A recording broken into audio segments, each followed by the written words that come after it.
Now we got 128-bit address, 128-bit address to identify a device that wants to participate in the network. 128-bit, and as I said, 128-bit is too big. Too big. IPv4 is only 32-bit. IPv6 is 128-bit. With this 32-bit, the entire world survived for this long. In this, how many 32 bits you got? At least 4. Yeah, 4, not at least. You got 4 32, but it is not just 4 times big. It is not just 4 times big. I tell you, it is 96 times bigger than this. What do you mean by 96 times? See, 2, 4, 8, 6. So if you add one binary bit, it doubles. It doubles. Like this, it has doubled 96 times. For example, if 32-bit gives you 6 million, 96 times, like 12 million is 1 time. 24 million is 2 times. Likewise, 96 times IPv6 is bigger than IPv4. 96 times. Very big. Now, when I say very big, how big? For our imagination, let me tell you, every living creature on earth, you can give an IP address, not only to the human being. Plus, every gadgets on earth that can include all vehicles like bikes, car, airplane, refrigerators, not only vehicle, even the house appliance, dishwasher, anything, you can name it with an IPv6 address. Let me give you another example, another illustration to make you understand how big IPv6 is. You know, for our today's IT status, development status, only 5% of IPv6 address can be used. So remaining 95% is unused. You don't have a reason to use it. You don't have a reason to use it. As of now, we don't have IP address given to human being. We don't have IP address given to all vehicles. So as of now, it's only 5%. So balance 95% waiting for new technology. Yeah. So big. IPv6 is big. What I'm going to do is, I'm going to do a small demo to show you how IPv6 address can be configured. And also I'm going to show you what are all the ways an IP address can be assigned to an interface. And also I'm going to show you how the neighbor discovery happens.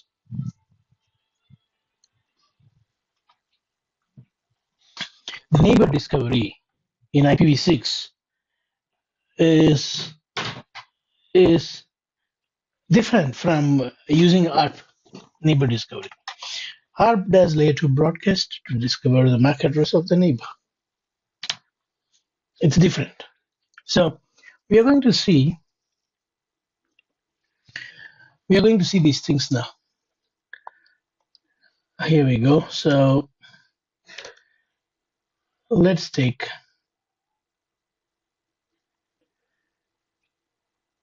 two routers or three, let's say 4 routers.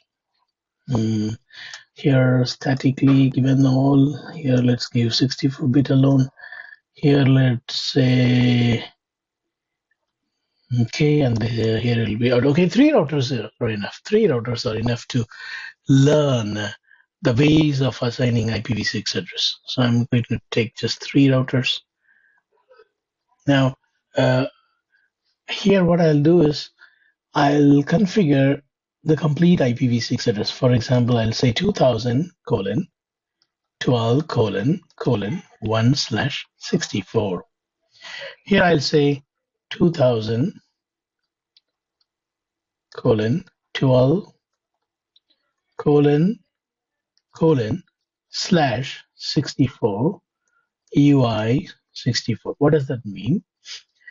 What I mean here is, I mean that I want to give you only the network portion, which is 64-bit. And you see here, I have given even the host portion, which is called interface prefix. But here, I'm not given interface prefix. I'm saying you make out the interface prefix by using extended unique identifier. What is the unique identifier?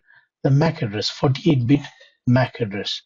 Take the 48-bit MAC address, add 16-bit to it so that you can get 64-bit interface ID.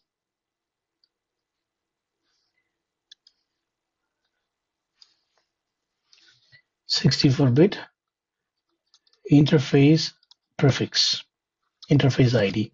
So that is why we call extended. You see, you're extending the MAC address, the unique identifier, by adding 16-bit so that you can have 64-bit interface ID. The other 64 I have already given. The network portion, the global prefix I have already given.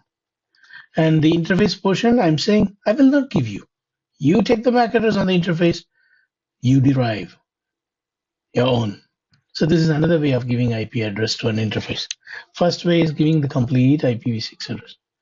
The second way is we give partially then the global prefix, and we will allow the router to decide on the interface prefix. Now the third method will be autoconfig. For that, what I'm going to do is on router 2 or router 3, let's play router 2, I'll give one IP address, a remarkable IP address, dad colon 2/64. So we have a IP address, and the network portion is DAD. And now you will get an IP address here dynamically learned. What is going to be learned? The network portion will be learned by router 3. Here you see in router 2, I have given the network portion. In router 3, I'm not even going to give that. I'm going to say, no, I'm not ready to give anything. You have to discover. So I'm going to say, I'm not going to give you anything. You get it. You manage to figure out an IP address so that you'll be able to communicate. So if I need to communicate, router 3 also should somehow manage to get an IP address starting with DAD. Yes, it will dynamically do that. That's what we call this autoconfig. We'll see how these things are happening by debugging. That's the idea. I'm going to take you to the command line. Do you have any question before we do that?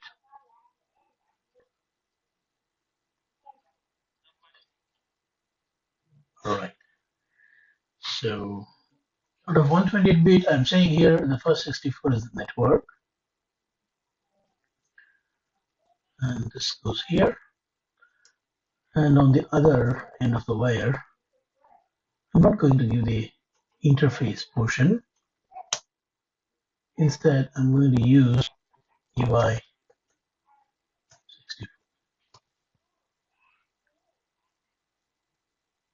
64.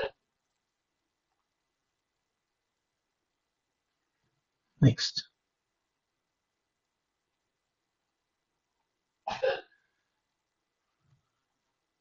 As I said here, I'm going to give the complete address, DAD, and on the other side, it's going to be auto-configured.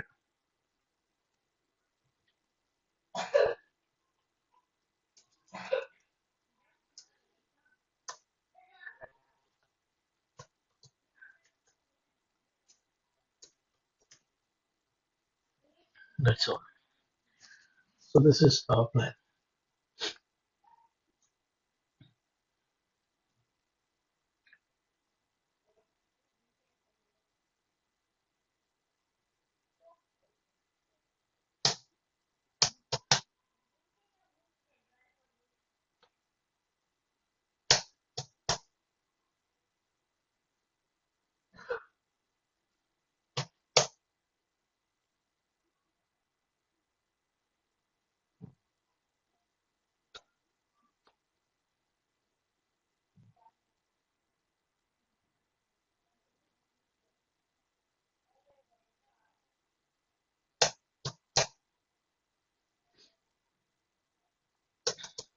All right.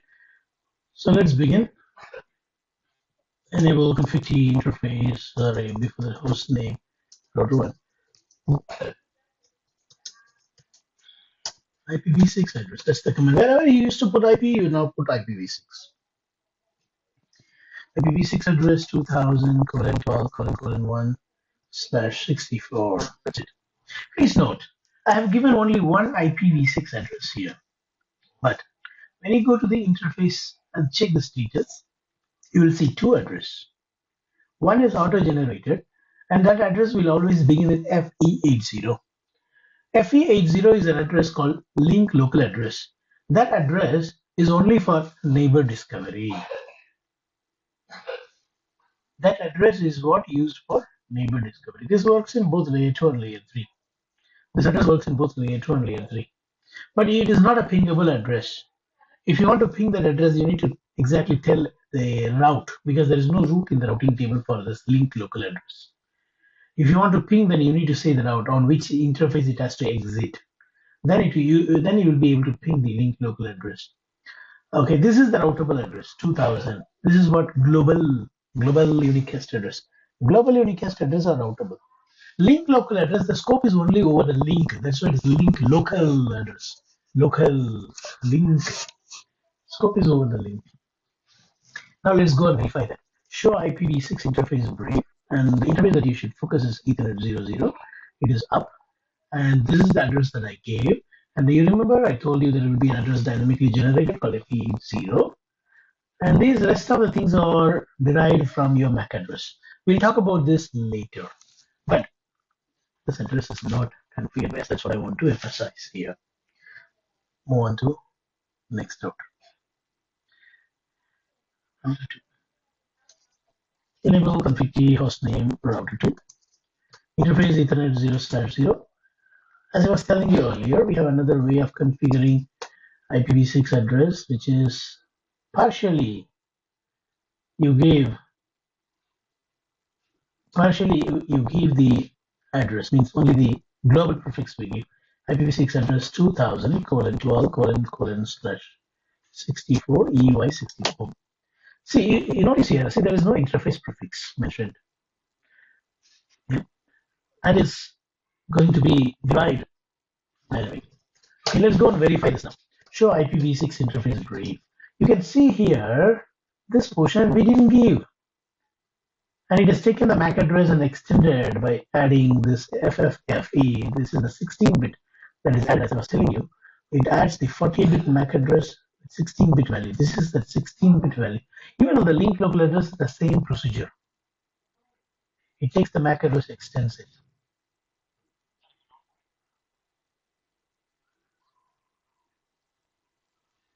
No, this is actually built one. I cannot do that.